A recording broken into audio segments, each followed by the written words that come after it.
오늘 말씀의 제목은 하나님 나라를 살아가는 훈련이란 제목으로 말씀을 나누겠습니다. 우리는 지난주에 2주 전에 성도의 견인교리를 시작을 했습니다. 그 첫 번째 고백에서 성도된 자들은 그리스도 안에서 하나님의 구속 사역으로 죄의 지배와 죄의 노예된 상태에서 자유롭게 되었음을 고백한 것을 보았습니다. 그러나 동시에 구원받은 신자에게 하나님께서는 죄로부터 완전한 해방을 주시지 않으시므로 신자가 죄와 싸우며 분투하며 인내하며 살아가도록 우리를 인도하시는 분이심을 알 수 있었습니다. 왜 하나님께서 이렇게 하시냐? 우리를 죄로부터 지켜주실 능력이 부족하거나 하나님의 능력이 연약하기 때문에 그런 것이 아니라 성도들로 하여금 하나님을 온전히 붙잡으로 말미암아서 하나님의 온전하심을 더욱더 의지함으로 구원에 대한 확신을 주시기 위하여서 예수 그리스도로 말미암아서 죄로부터 완전한 자유를 누리게 하신 그들에게 여전히 죄성이 남아있게 하시고 죄와 분투하며 싸우는 과정 중에 하나님을 의뢰하지 않고는 이길 수 없음을 맛보게 하셔서 더욱더 하나님께서 베푸신 바를 붙들게 하신다라고 우리가 말씀을 통해서 보았습니다. 그렇기 때문에 모든 성도는 구원을 받았음에도 불구하고 구원을 받은 것이 순전히 하나님의 어떠하심으로 받은 것이기 때문에 자신의 한계를 인정할 줄 알아야 됩니다. 자신 안에서 소망을 찾는 것이 아니라 철저히 삼위 하나님 안에서 소망을 찾는 것이 성도의 합당한 태도가 되는 것입니다. 이어서 성도의 견인교리의 두 번째 2조는 구원받았다 할지라도 늘 죄악 가운데 살아가는 성도들에게 삼위 하나님께서 소망을 두고 살아감이 무엇인지를 우리에게 알려주십니다. 삼위 하나님께만 소망을 두는 것, 그것이 구체적인 목적이 되는 것이고 이 목적을 이뤄나가는 그 방편이 무엇인지 오늘 말씀에서 2조에서 우리에게 제시하여 줍니다. 그러면 이제 하나씩 우리가 생각을 해봐야 됩니다. 구원의 은혜를 많이 누린 성도들이 큰 착각을 하는 것 중에 하나가 뭐냐면 하나님의 말씀에 순종하는 것에 매우 더디다라는 사실이에요. 이렇게 하나님의 말씀에 불순종하는 이유는 몰라서 그런 것이 아닙니다. 대부분 다 알아요. 알면서도 하나님의 말씀에 순종하지 않습니다. 왜냐하면 사람 스스로가 어떻게 생각하냐면 하나님의 말씀보다 뭐가 더 상황 판단에 좋겠다라고 생각합니까? 자신의 판단과 자신의 생각이 훨씬 더 지혜로울 것이라는 생각을 갖고 있습니다. 그런데 우리는 자신의 판단뿐만 아니라 다른 사람의 판단 앞에서 온전하게 객관성을 띠고 양쪽 다 온전한 균형을 이루고 판단할 수 있는 자들이 아닙니다. 언제나 우리는 누구를 향해 있습니까? 자신을 향해 있어요. 자신과 상관없는 일이 될 때는 그나마 조금 더 객관성을 띠지만 자신과 관계된 일이라면 예를 들어서 제 자식의 문제가 달려있다든지 아니면 제 식구의 문제가 달려있다면 누구에게 손이 굽습니까? 팔이 굽습니까? 자기 쪽으로 이기적인 방식으로 굽어져 가는 것입니다. 그래서 바른 분별력을 갖지 못해요. 그런데도 대부분의 사람들이 어떤 생각을 갖고 있냐면 하나님께서 내 상황을 아시는 것보다 누가 더 잘한다. 내가 더 잘 알고 내가 살아가는 것이기 때문에 나의 판단을 신뢰한단 말이죠. 그래서 하나님의 말씀과 내 판단 앞에서 놓여 있을 때 우리는 하나님의 말씀을 누구의 판단으로? 내 판단으로 하나님의 말씀을 어떻게 합니까? 적당하게 뗄 것 떼고 더 하고 싶은 거 더 하고 이런 방식으로 하나님의 말씀을 대합니다. 그래서 우리가 하나님 앞에서 온전히 순종함에 매우 더딜다라는 것이죠. 반대로 하나님의 말씀만이 최고의 가치라고 여기는 사람이라면 어떻게 하겠습니까? 하나님의 말씀대로 살아갈 것입니다. 자신의 판단이 아니라 하나님의 말씀대로 살아가는 것이 그 사람의 일반적인 삶의 방식일 겁니다. 하나님의 말씀을 그냥 어중간하게 따르는 것이 아니라 온전히 따르고 온전히 순종하는 일이 그에게 드러날 것이에요. 왜냐하면 하나님의 말씀의 가치가 자신을 살릴 것이기 때문에. 자신의 경험과 자신의 연륜과 자신의 체험이 자신을 살리는 것이 아니라 하나님의 말씀으로 살아갈 수밖에 없는 것입니다. 그런 자에게 하나님의 말씀은 유일한 구원의 길이고 통로예요. 그런 자는 자녀에게도 무엇을 주겠습니까? 하나님의 말씀을 주시지 자신의 경험을 주지 않습니다. 분명하게 이것이 확연하게 달라진다는 것입니다. 예를 들어서 유대인들이 어땠습니까? 유대인들이 하나님께서 구약 성경에서 그토록 메시아가 오면 이런 모양으로 오실 것이다 라는 것을 늘 알려줬는데, 유대인들이 정작 하나님께서 보내신 메시아이신 예수 그리스도께서 오셨을 때 알아봅니까? 알아보지 못합니까? 전혀 알아보지 못해요. 그리고 뭐라고 생각하냐면 자신들의 입장으로 예수님을 판단합니다. 율법에 보면 나무에 매달려 죽은 자는 하나님께로부터 저주받은 것이다 라는 그 구절을 근거로 예수께서 나무 십자가에서 죽으심에 대해서 보고 뭐라고 합니까? 유대인들이 죽을 것이 죽은 거야, 메시아가 아니야 라고 생각한 것이고, 그런 근거로 자신들이 죄짓지 않았다라고 생각을 한 것입니다. 또 반대로 이방인들의 입장에서 주님이 구원하신 그 십자가의 사역이라는 것은 정말 미련한 방식입니다. 이방인들이 생각하는 구원은 뭡니까? 힘의 구원이에요. 능력의 구원이란 말이죠. 그런데 십자가에 달리는 것은 굉장히 무능력하고 힘이 없는 것으로 여겨집니다. 그래서 성경에서 어떻습니까? 이방인들에게 십자가는 정말로 미련한 방식입니다. 있을 수 없는 방식이에요. 왜냐하면 세상은 뭐에 익숙합니까? 힘에 익숙하고 승자의 역사에 쇠뇌당해 있어요. 그래서 모든 것이 다 힘의 논리로, 누가 더 강한가의 논리로 모든 다 해석하기 때문에 그런 자들에게 구원을 말하는데, 희생을 통한 구원이라는 것은 참으로 미련한 것이 되는 것이고 망하는 것이 될 수밖에 없다는 것입니다. 그래서 이런 사람들은 분명하게 하나님 앞에 설 수가 없어요.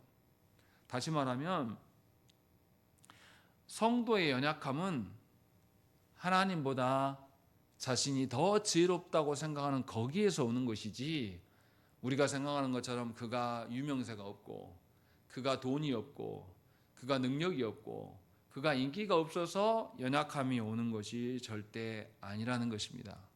다시 말씀드립니다. 성도의 연약함은 이 땅에서처럼 돈이 없고 능력이 없고 건강이 없고 사람들한테 인정받지 못함 때문에 오는 것이 아니라 하나님보다 누가 더 지혜롭다고 생각하는 거예요. 자기 자신이 더 지혜롭다고 생각하는 것이 성도의 연약함이라는 것이죠.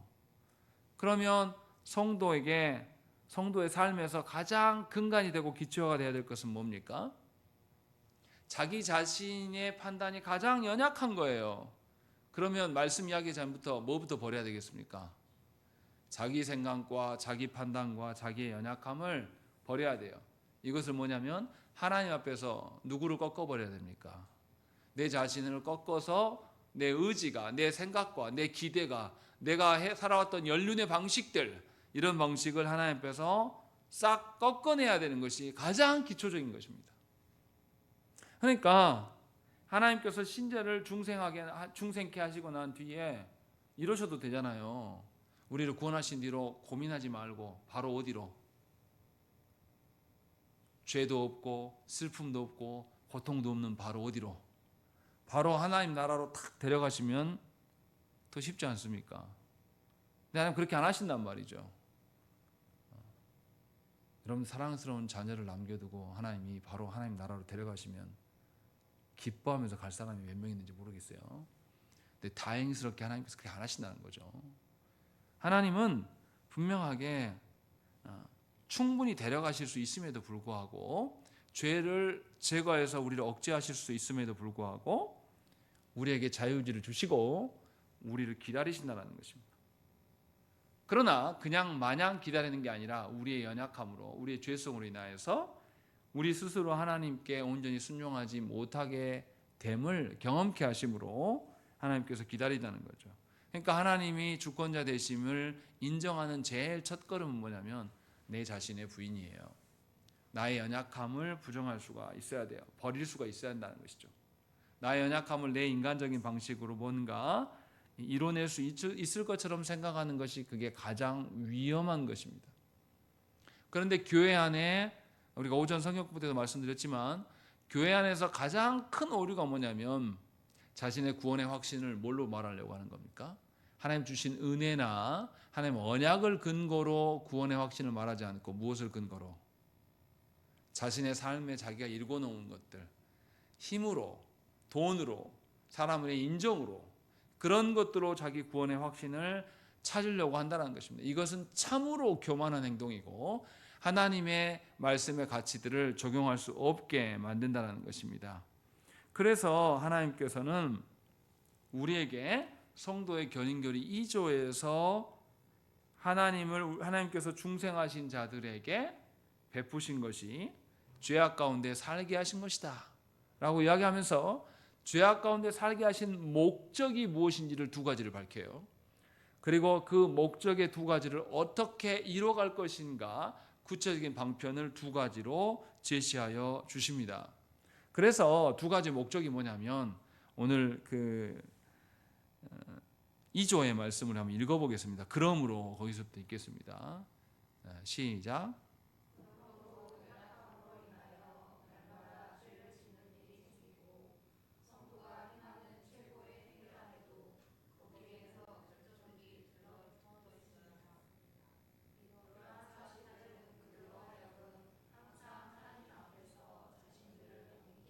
어떻게 한다고요? 누구 앞에서요? 하나님 앞에서 겸비케 하시고, 이게 첫 번째 목적이에요. 두 번째,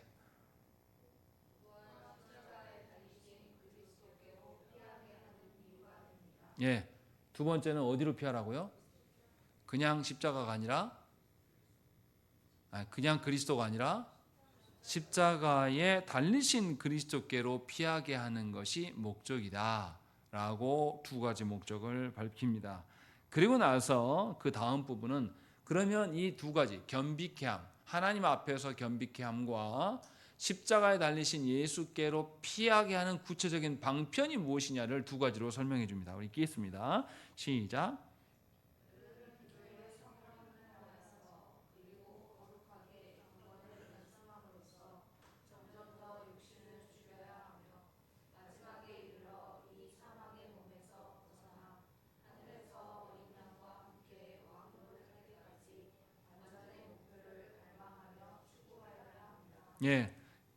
기도의 성령을 통하여서 거룩하게 경건 연습을 계속 수행해야 되고 또 완전한 목표를 주신 죄로부터 완전한 자유가 되게 하실 것들을 소망하면서 계속 추구해 나가야 된다라는 것. 이것이 그냥 한 번으로 끝나는 게 아니라 계속 반복돼야 될 일이다라고 방편을 우리에게 알려줍니다. 그럼 우리 네 가지를 하나씩 이제 살펴보시겠습니다. 먼저 겸비케 한다. 근데 그 겸비케 한다는 전제가 뭐냐면 하나님 앞에서라고 이야기를 하고 있습니다. 하나님께서 구원 중생케 하신 성도들을 죄 가운데 두시는 이유가 뭐냐면 하나님 앞에서 겸손케 하시기 위함이라고 말씀하는 것입니다. 그러면 하나님 앞에서 겸손하라는 의미가 무엇인지 우리가 살펴야 돼요. 그냥 겸손하라고 말하지 않고 하나님 앞에서 겸손을 말씀하고 있는 것입니다. 이 말은 하나님 앞에서 우리가 누구인지를 알아야 된다는 것입니다. 우리는 처음부터 존재할 때부터 누가 창조하셨습니까? 하나님이 창조하셨고 하나님이 창조하셨기 때문에 우리가 온전하게 기동하는 것, 온전하게 재기능하는 것, 온전하게 사람답게 되어지는 것을 우리 자신에서 발견해야 됩니까? 하나님으로부터 발견해야 됩니까?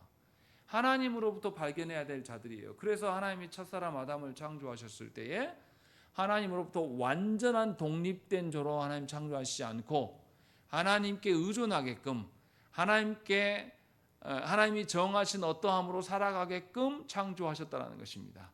그것이 인간의 온전한 모습이었어요. 그런데 인간이 어떻습니까? 타락함으로, 하나님의 말씀을 거절함으로 본래 하나님께서 주신 자신의 사명대로 산 것이 아니라 그 길을 떠났어요. 그러므로 말미암아서 하나님과 단절을 경험하게 되는 것입니다. 그래서 전에는 경험할 수 없는 죄와 비참의 상태가 무엇인지를 이들이 처절하게 경험하게 됩니다.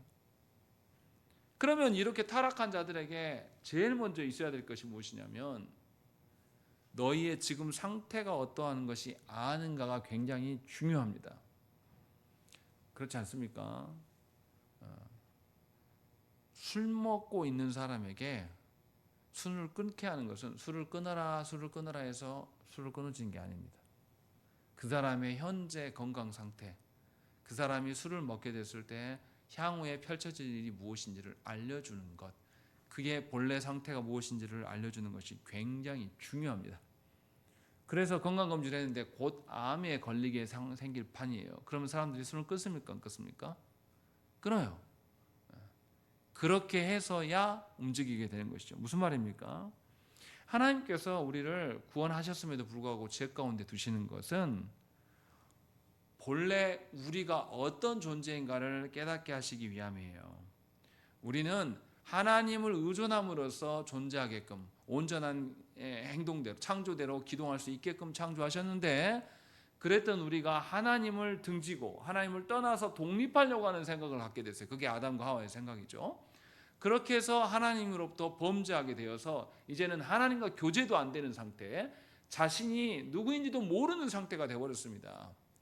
그래서 사람들에게 복음을 전하기 전에 가장 먼저 이야기하는 게 뭐냐면 당신은 뭐다? 죄인이다를 먼저 말해요. 그런데 세상 사람들이 이 죄인임을 인정합니까? 세상 어떤 누구도 자기가 죄인이라고 인정하지 않습니다. 자신은 늘 선하고 지혜로운 자로 생각합니다. 이런 생각을 누구도 갖고 있냐면 중생함을 받은 그리스도인들에게도 항상 나타나는 태도예요. 그래서 수많은 사람들이 자기 자신을 볼 줄 모릅니다.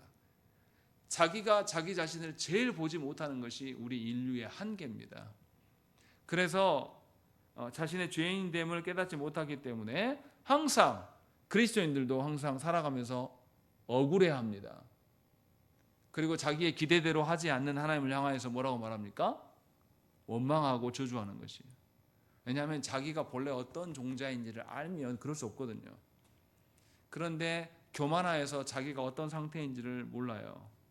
그래서 하나님께서는 성도된 자들을 죄와 비참 가운데 여전히 두심으로 그가 어느 정도의 상태인지를 알게 하는 거예요. 복음으로 말미암아 그리스도로 말미암아서 죄와 비참 가운데서 건져져 나올 수 있음을 보게 하셔서 이제야 내가 있었던 죄된 상태가 시궁창이었구나, 정말 냄새나는 곳이었구나를 하나님이 알게 하신다는 것입니다. 생각을 해보세요. 주일 아침에 저희 집사람이 밥을 할 때 보면 밥을 막 해요. 그럼 이제 교회 안에 반찬 냄새가 이제 퍼지잖아요. 반찬 냄새 어떻게 해야지 알 수 있습니까? 여기 계속 안에 있으면 못 느껴요. 냄새 나는지 안 나는지 모릅니다. 저 바깥에 나갔다 와야 돼요. 나가서 신선한 찬바람을 쐬고 들어올 때 문을 딱 당기면 확 냄새가 그때서 알아요. 그러니까 우리의 죄악됨을 우리 스스로가 보지 못해요. 그래서 하나님께서는 우리의 죄악을 보게 하시는 거예요. 이것이 하나님께서 우리를 이끄시는 처음 단계입니다. 자신의 죄와 비참함을 상정하지 않은 채로 그저 자기 자신을 낮추는 사람들이 있습니다. 이렇게 자기 죄와 비참함을 상정하지 않은 채로 자기 자신을 낮추는 것은 뭐 하려고 하는 겁니까? 국회의원들이 선거 앞두고서 어떻게 합니까? 자기를 뭐라 그래요? 자기를 뭐라고 말해요? 길거리에 나가서 국민의 일꾼인 종놈입니다 하면서 막 사거리에서 절하면서 하고 지나가는 막 꼬맹이들한테 손 흔들고 막 나래를 피우잖아요. 근데 이거 왜 낮춥니까? 자신을 높은 자리에 올라가려고 낮추는 거거든요. 지금 그 겸손을 말하는 게 아니에요. 그 겸비함을 말하는 게 아닙니다. 그래서 국회의원들이 당선만 되면 뭐라고 합니까? 아니 내란 수계가 저렇게 했는데도 내란하는 것에 대해서 투표하러 들어가요? 안 들어가요? 안 들어가면서 뭐라고 합니까? 5선씩이나 되는 인간이 뭐라고 합니까? 후배 국회의원한테 가면서 1년만 지나면 다 뽑아줘. 걱정하지 마. 투표 안 가도 돼. 나랑 가자. 그따구 소리를 하고 있는 것이에요. 국민들이 그것을 보면서 그 사람 또 뽑아줘요. 그래서 세상은 자신의 죄됨 없는 겸손함이 가능해요. 근데 그건 겸손이 가짜입니다. 뭐 하려고 겸손한 겁니까? 자신의 이미지를 잘 관리해서 뭐 하려고요? 상대방을 속이고 자기가 그보다 어디에 오르려고 더 높은 조에 가려고 겸손하게 행동하는 겁니다. 세상은 이것도 겸손이라고 말합니다. 그래서 겸손이 겸손되지 못하는 것입니다. 그러나 분명히 성경은 분명히 이렇게 이야기하는 겁니다. 누구 앞에서? 하나님 앞에서 겸비하라고 말합니다. 하나님 앞에 선 우리는 어떤 존재입니까? 죄인 된 자들이에요. 참으로 교만한 자들이에요. 그 교만함이 누구랑 견주했을 때 교만함이에요. 놀랍게도 우리를 창조하신 그 하나님 앞에서 누가 주권자 노릇하려고 합니까? 내가. 예수 그리스도로 말미암아서 내가 중생함을 받았는데도 불구하고 내 고집과 내 아집이 살아 있습니까? 없습니까? 여전해요. 그래서 하나님 말씀을 들어도 어떻게 들어요? 아니 나 잘하고 있는데 아니 목사님 왜 저렇게 막 화를 내? 아 기분 나쁘네. 나 들으라고 한 소리야? 당신 들으라고 한 소리예요. 그런데 못 참는 겁니다. 들고 일어나요. 그렇게 교만한 겁니다. 우리가. 왜요? 뭐가 빠져 있어요? 내가 죄와 비참한 가운데 있음을 몰라요. 내가 하나님 앞에서 얼마나 어리석은 존재인가를 알지 못합니다. 그래서 하나님 앞에 겸비하기 위한 첫 번째 단계는 우리의 죄와 비참의 상태를 보게 하시는 것입니다. 우리가 얼마나 교만하고 얼마나 하나님 앞에서 죄인된 자들인가를 보게 하시는 것이 하나님께서 우리를 겸비케 하시는 시작이라는 거예요. 다시 말하면 웨스트민스터 신앙고백서에서 지금 무슨 이야기 하냐면 도로투 신조에서 무슨 이야기를 하냐면 하나님 앞에서 우리의 죄를 보게 하고 우리를 비참하게 보는 것이 은혜라고 말하고 있는 겁니다. 이것이 전제된 자여야지만 하나님을 붙들고 하나님의 선하심과 하나님의 완전하심을 인정할 수 있게 돼요. 그래서 어떻게 합니까? 살아갈 때 내 판단에 보기에 이렇게 하는 게 아니라 누구 판단대로 하나님 말씀하신 대로 하나님이 주신 대로 한 발짝씩 걸어갈 수가 있는 거예요. 그런데 자기의 죄값과 자신의 어떠함을 알지 못하면 하나님 앞에서 겸비한 삶을 살지 않습니다. 세상이 말하는 거짓된 겸손함, 사실은 뭐하고 싶어서 높아지고 싶어서 겸손한 척하는 식으로 살아간단 말이죠. 그것은 진정한 겸손함이 아니고 하나님을 속이는 것고 또 이웃을 속이는 것이 된다는 것입니다. 그래서 우리가 누구인지를 알게 하는 것, 우리의 자아가 살아있지 않고 하나님 앞에서 완전히 꺾여지는 것이 참으로 은혜입니다. 잘 생각을 해보세요. 세상의 기준과 하나님 앞에서 기준은 조금 더 다릅니다. 세상은 의롭게 산 사람을 좋아해요. 그런데 하나님은 의롭게 살아가기보다는 하나님 앞에서 꺾여진 자를 하나님 더 기뻐하십니다. 조금 더러워도 하나님 앞에서 자기 자신을 버릴 줄 아는 사람, 하나님 앞에서 자기 자신을 꺾을 줄 아는 사람을 하나님께서 훨씬 더 기뻐하신단 말이에요. 세상은 어떤 사람이 지도자 되기를 바랍니까? 아무 흠결이 없는, 그리고도 능력이 많은, 그래서 우리하고 조금 다른 자가 리더자가 되기를 원해요. 그런데 하나님께서 사용하시는 직분자들은 흠결이 있어도 하나님 앞에서 자기 자신을 포기할 줄 알고 하나님 앞에서 자기를 꺾을 수 있는 사람을 하나님께서 사용하신다는 것입니다. 그래서 교회의 직분자는 세상이 말하는 능력대로 세워지는 것이 아니에요. 하나님 앞에 자기가 지금껏 쭉 쌓아온 모든 공로도 하나님이 야 그거 아닌데? 라고 말씀하시면 아 그렇습니까? 하고 내려놓을 수 있는 그런 사람이 직분자가 돼야 돼요. 그래야지 교회가 산으로 안 갑니다. 근데 너무나 안타깝게도 조국교회 안에 있는 수많은 직분자들은 제가 꺾여진 걸 본 적이 없습니다. 아주 교만합니다. 하나님의 말씀도 전무하면서 모르면서 자신의 것들을 막 드러내요. 자신이 살아온 지혜와 자신의 연륜과 자신의 세상적인 지위를 갖고 교회 안에 들어와서 그 기준으로서 사람들을 자기 아래도 두기도 하고 자기보다 위에 두면 그 안에서 빌빌거리면서 또 기기도 하고 이런 모습들을 막 발현시킨단 말이죠. 교회가 아니에요. 하나님 말씀하시는 겸비함이 유통되는 공동체가 되지 않습니다. 이것을 처음에 말하고 있는 것이죠. 그래서 다시 말하면 하나님께서 첫 번째의 목적은 뭐냐면 자신의 죄를 바라보면서 겸손하라고 하나님 말씀하시는 것입니다. 하나님 앞에서 겸손한다는 것은 우리의 죄악을 목도하면서 내 자신을 꺾어 나가는 방식으로 겸손케 하는 것입니다. 그래서 하나님 앞에 서는 자는 죄와 비참함을 아는 자입니다. 죄와 비참함이 무엇인지를 정확하게 아는 사람이에요. 하나님 앞에서 우리의 죄악을 상정하지 않은 채로 절대 겸손할 수 없습니다.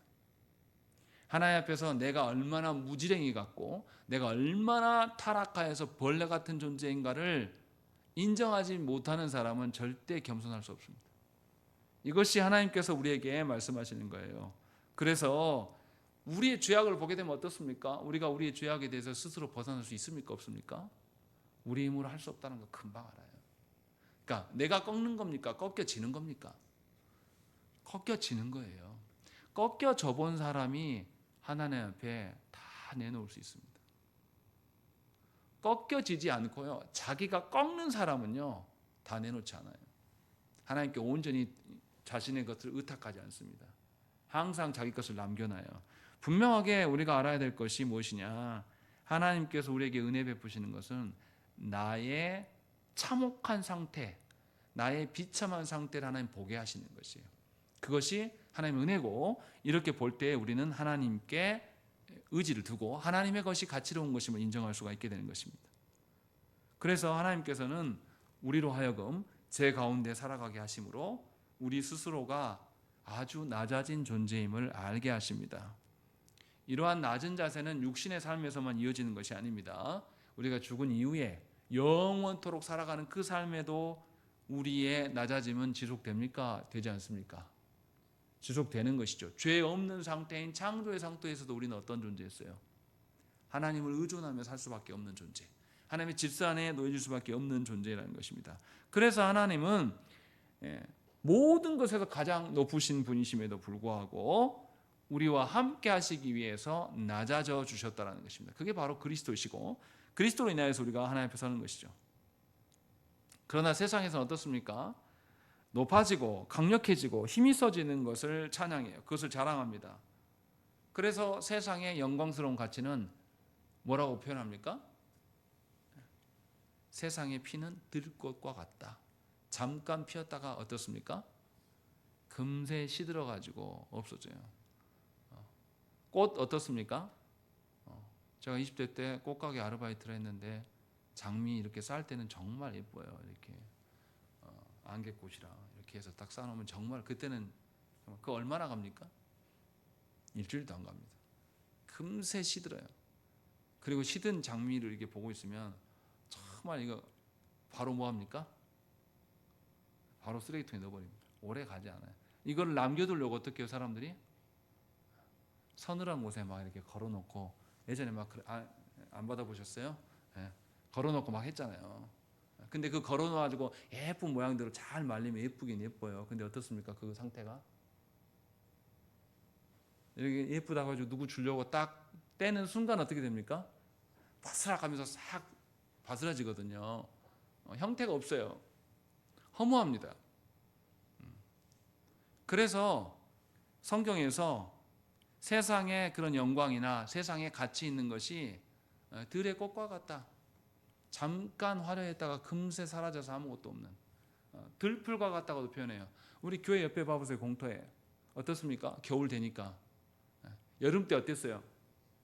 저 풀이 무슨 정글을 보는 것 같잖아요. 확 자라고 이렇게 컸었잖아요. 지금 싹 줄어들어가지고 땅바닥에 다 붙어있지 않습니까? 이것이 세상의 영광이다라고 말하는 것이죠. 그러니까 하나님 앞에서 우리의 온전한 상태는 뭐냐면 낮아진 상태입니다. 하나님 앞에서 내가 얼마나 낮은 존재인가를 아는 것, 이것이 하나님 나라의 백성으로 살아가는 가장 기초적인 기본적인 삶의 태도라는 것입니다. 그것을 하나님께서 우리에게 요구하셔요. 그래서 하나님 앞에서 겸비하라, 겸손하라고 하나님께서 말씀하기 위해서 우리를 여전히 죄 가운데 두신다는 것입니다. 두 번째로 하나님께서 우리로 말미암아서 죄 가운데 살게 하시는 이유는 우리로 말미암아서 그리스도께 피하게 하기 위해요. 그런데 그냥 그리스도가 아니라 어떤 그리스도? 십자가에 달리신 그리스도께로 피하라고 말합니다. 세상은 누구에게 피하라고 말합니까? 권자에 있는 자, 돈이 많은 자, 능력 있는 자에게 붙으라고 이야기해요. 여러분들 자녀가 시집 가는데 누구랑 결혼하면 좋겠습니까? 능력도 하나도 없고 남들한테 늘 구걸하고 다니고 그런 사람에게 시집 보내고 싶은 부모가 어디 있겠습니까?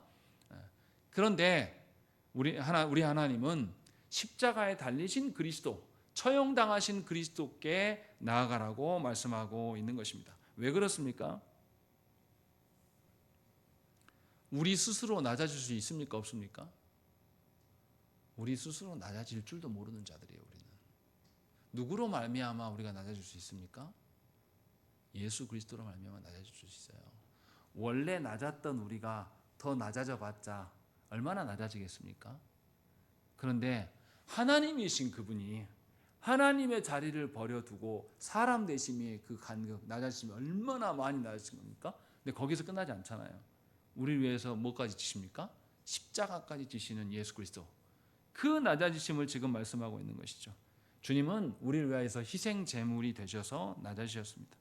그래서 우리는 주님과 함께 더불어서 낮아지는 것이지 우리 스스로 우리 능력으로 낮아질 수가 있는 것이 아닙니다. 다시 말하면 앞에서 말했던 하나님 앞에서 겸비하라고 하신 것은 뭐를 통해서만 가능해요? 예수 그리스도로, 십자가에 달리신 그리스도로만 가능한 겁니다.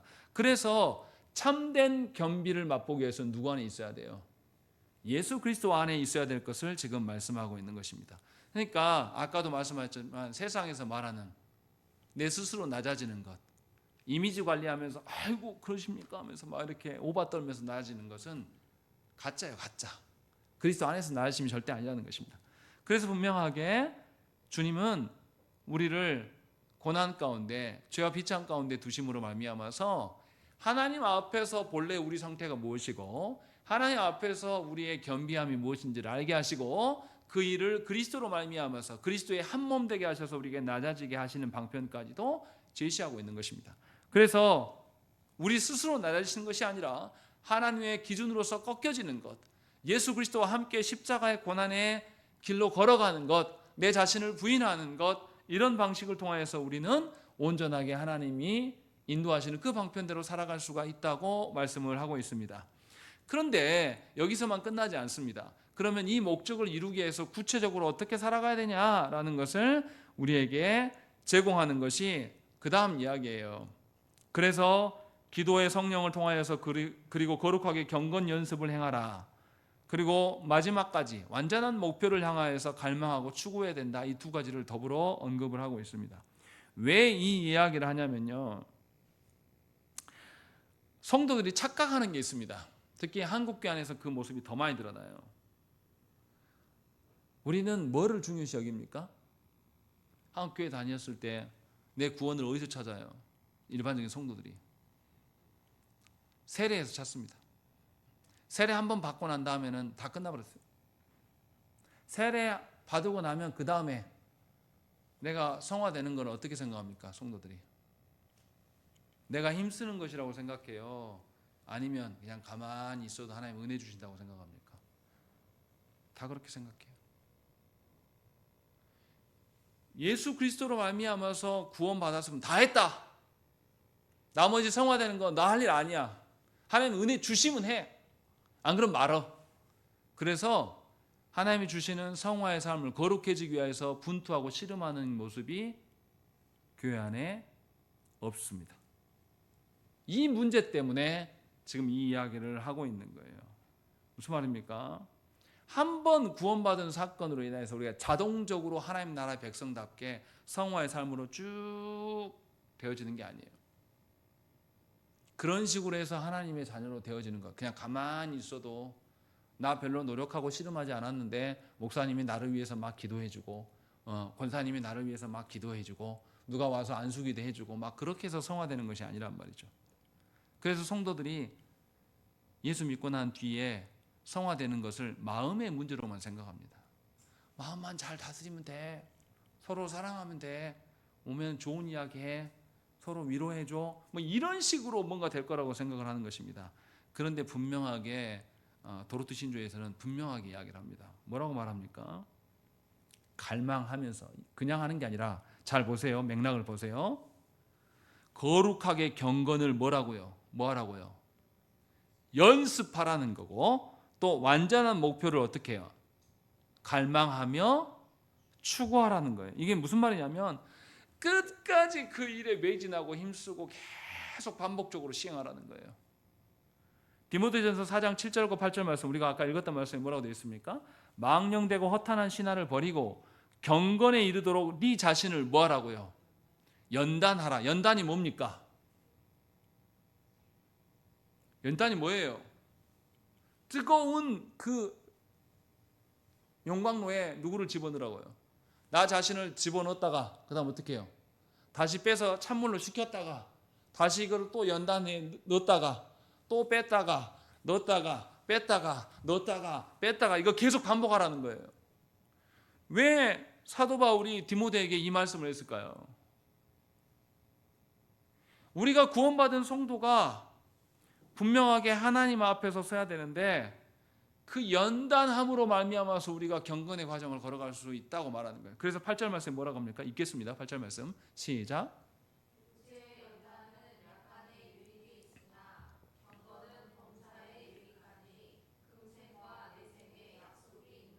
예, 여기서 육체의 연단은 뭐냐면 운동 경기를 말하는 거예요. 운동 선수들이 끊임없이 훈련을 해가지고 막 몸이 좋아지고 운동 선수들이 완전히 운동이 잘하게 되잖아요. 그때 당시에 뭐가 있었습니까?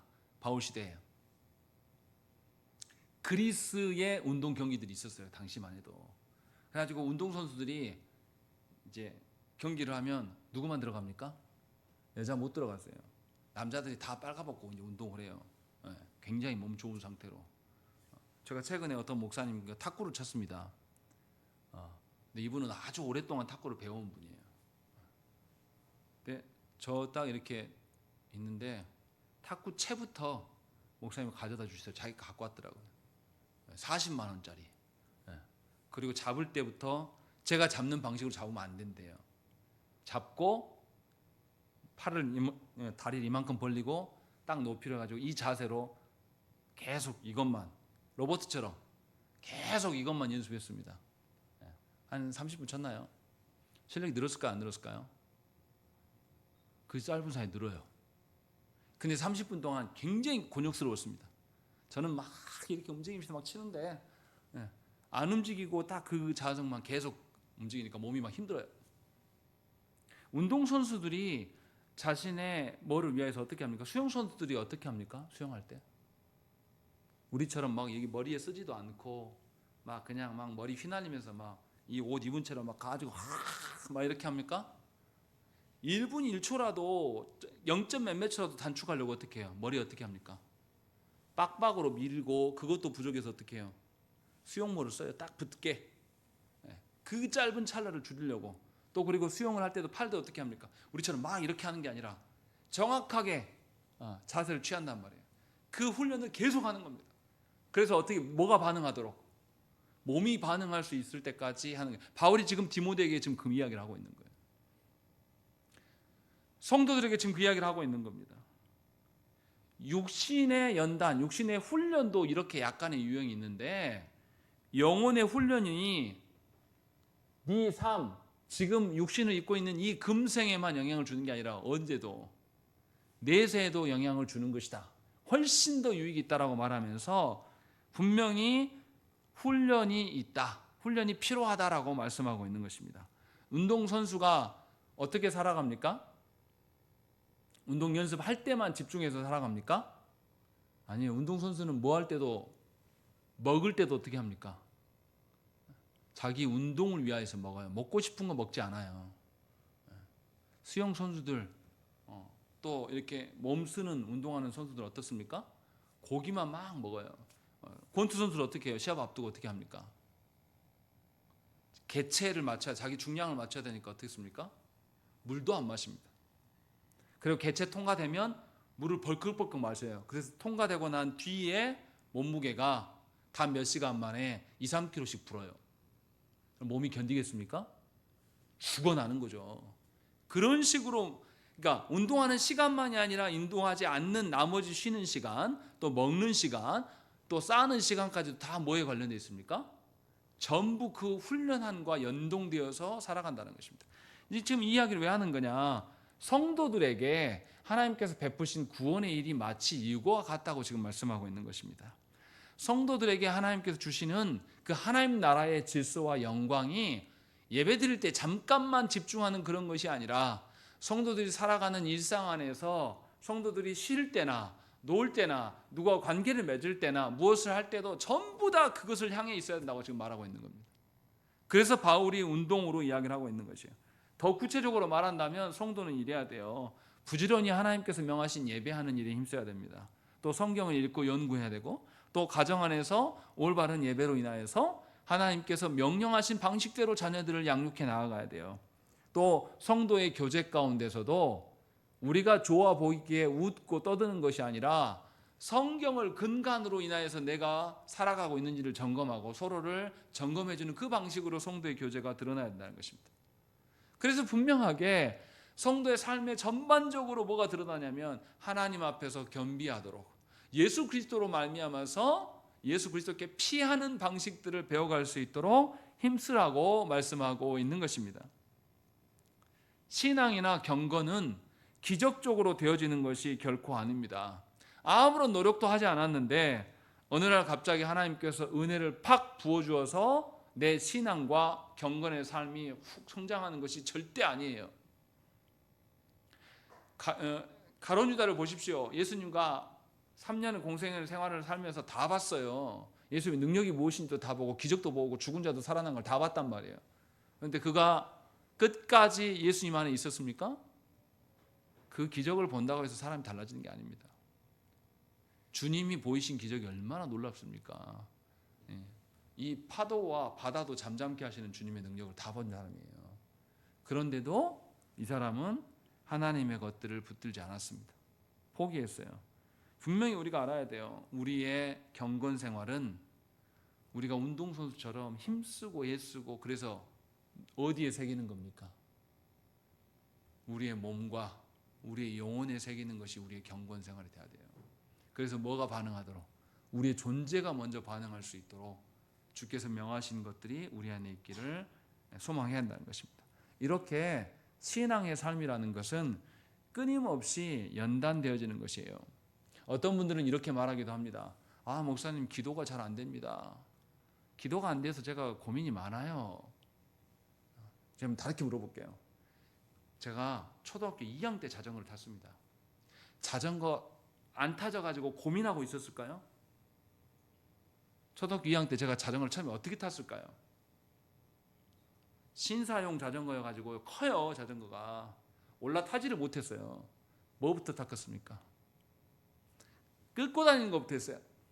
탈 줄도 몰라요. 그냥 형들이 타고 다니까 따라는 가고 싶은데 형이 잠깐 세워놓으면 나 한번 손대도 돼? 그럼 못 손대게. 그런다고 해서 안 합니까?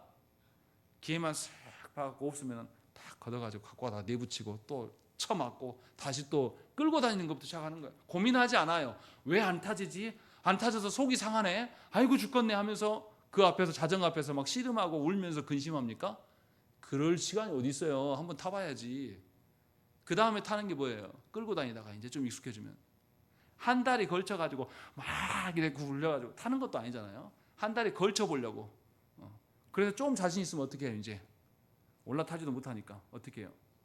다리 사이에 이쪽에 넣어가지고 옛날에 그렇게 탔잖아요. 안장 여기다 딱 잡고 한 손으로 핸들 잡고 이렇게 하고 탔지 않습니까? 이게 진짜 위험한 짓인데 그걸 막 타요. 하다가 엎어지면 다 막 피나고 마는데 피난다고 해서 막 근심하면서 왜 안 타지지 하면서 울고 거기서 그런 애가 어디 있어요? 일어나면 아프다 하면서 다시 어떻게 해요? 바로 타고 또 하죠. 왜 신앙에서 하나님이 경건해 주신 일들은 그렇게 하지 않냐 이 말이죠. 고민할 틈이 어디냐 이 말이죠. 하나님께서 우리에게 하나님이 주신 것을 가지고 왜 되지 않지 하면서 고민하고 씨름하고 이렇게 하라고 주신 것이 아니에요.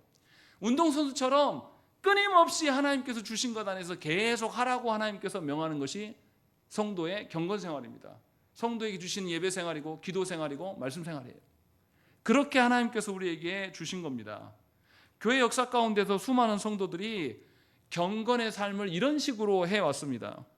이것이 왜 그런지 고민하기보다는 하나님께 순종하는 일에 먼저 앞섰고, 하나님께 앞에서 자기 잔머리를 막 굴려서 생각하기보다는 하나님 명하신 일에 몸이 먼저 반응할 수 있도록, 그래서 세상의 삶의 방식대로 살지 않고 온전히 하나님께 원하신 대로 살기를 원했어요. 그래서 교회 역사 가운데 수도사들이 있었습니다. 수도사들이 다 옳다고 말하는 것은 아니지만 수도사들이 좋았던 것은 뭐냐면 세상과 단절된 삶을 살기 위해서 따로 외지에 혼자 들어가 살아요. 살아가면서 뭐 하냐면 먹고 사는 문제를 열심히 쓰는 게 아니라 뭐만 합니까? 잘 못 먹고 잘 힘들게 살아가면서도 계속 말씀 붙들고 기도하는 일이 주력했어요. 그렇게 경건을 유지하는 사람들이 있었고 그렇게 하는 모습들이 성도들에게 비춰졌단 말이죠. 그래서 삶의 중심이 하나님이에요. 그래서 수도사들, 이 수도사들의 삶은 어떻습니까? 수도사들이 어땠겠어요? 형색이 개기름을 발라가지고 올백 해가지고 살은 이렇게 막 뒤룩뒤룩 쪄가지고 막 수도사들이 이렇게 살았겠습니까? 피골이 상접해가지고 살도 하나도 없고 못 먹고 사니까 옷은 너덜너덜해가지고. 근데 그 사람들은 뭐 하냐면 항상 하나님 말씀 보고 기도하는 삶, 그런 삶을 끊임없이 살았단 말이죠. 교회에 그런 모습들이 있었다라는 것이죠. 근데 한국 교회는 전혀 없어요. 목회자들도 저도 그런데 배가 나와 있고 이런 상태. 분명하게 하나님께서 우리에게 죄와 비참 가운데 두시는 그 목적의 의도들을 우리가 잘 파악하고 우리가 경건의 삶을 힘쓰며 살아가야 돼. 이것이 뭐냐면 이렇게 우리를 낮아지게 하심이 하나님 나라를 살게 하시는 방편이에요. 하나님 앞에서 나를 부인하고 나의 전 존재를 꺾어드리는 것, 하나님 앞에서 꺾여지는 것, 이 방식을 힘쓰는 사람이 하나님 나라의 백성 다음으로 변화되어 가는 것입니다. 그 일에 힘쓰라고 하나님께서 우리에게 명령하시는 거예요. 그러니 저와 여러분들이 하나님께서 주신 것 안에서 우리의 이 도르트 신조 2조에서 말하는 것처럼 진실로 하나님 앞에서 겸비할 수 있기를, 십자가에 달리신 그리스도와 함께 낮아질 수 있기를, 그래서 하나님께 주신 말씀과 기도에 충실하게 계속 나를 연단하면서 담금질하기를 그렇게 살아가셔야 한다는 것이죠. 운동선수처럼. 그것이 성도의 삶이다라는 것을 우리에게 권면하고 있습니다. 그래서 하나님 앞에서 항상 겸손하시고 어떠한 순간에도 그리스도께 피할 수 있는 신앙의 상태가 될 수 있기를 기도합시다. 이것은 그냥 마음 먹어지는 것으로 되어지는 것이 아니에요. 끊임없이 내 삶에서 누구를 선택하도록 그리스도를 선택하고 그리스도께 피하는 연습을 행하셔야 돼요. 배우자와 다퉜을 때도 내 상한 마음으로 우는 것이 아니라 하나님께 내 상한 마음을 드리는 연습을 해야 되고, 자녀가 내 뜻대로 되지 않는 것에 있어서도 하나님께 기도하면 하나님께 맡기는 연습을 해야 되는 것이고, 하나님께서 보실 때에 이 일을 어떻게 처리하실 것인가를 늘 묻고 구하며 하나님의 말씀 안에서 선한 것을 찾음으로 말미암아서 우리의 전 존재가 먼저 경건의 삶에 반응할 수 있기를 간절히 축원합니다. 함께 기도하겠습니다.